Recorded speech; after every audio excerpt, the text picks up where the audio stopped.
We have seen some videos about forms already. This time I want to talk about feedback forms.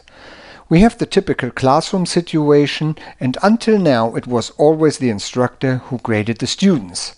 But with a feedback form, it is the students that grade the instructor.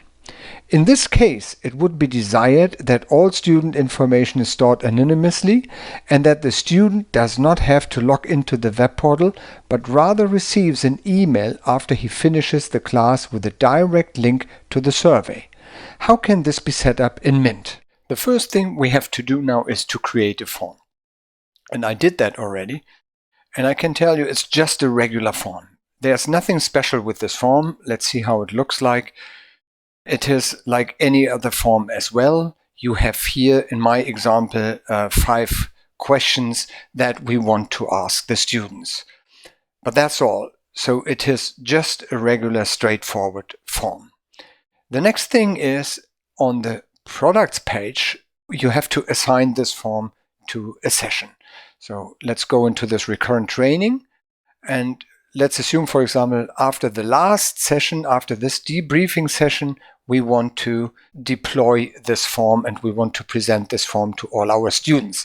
So we double click here, and this form 1 is already selected. So we move it over, like we do that with all others as well.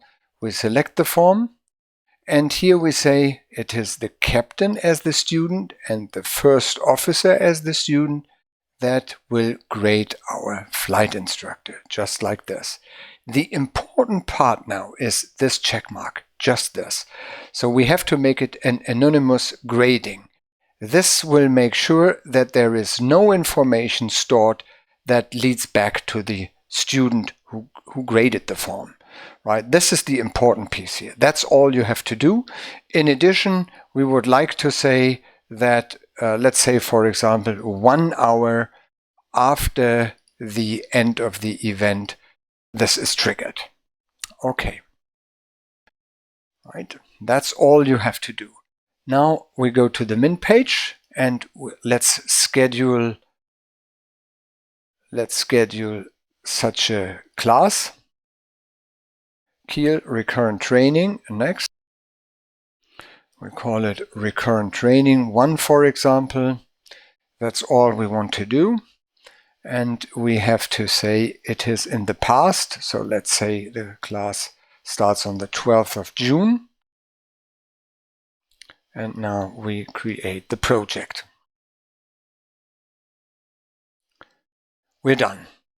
Now, the important part is that the student who receives the email, of course, must have an email address in the system. So let's say, for example, we look for a student called Donald. And this Donald needs an email address, right? That's the important part. You can see this here.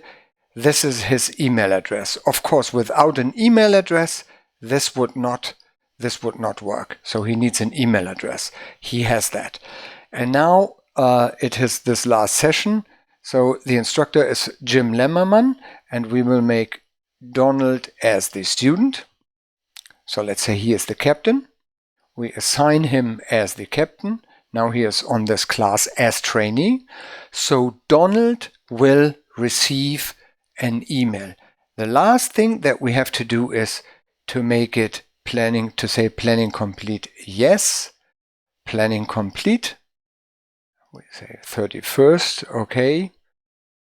And now Donald will receive an email automatically.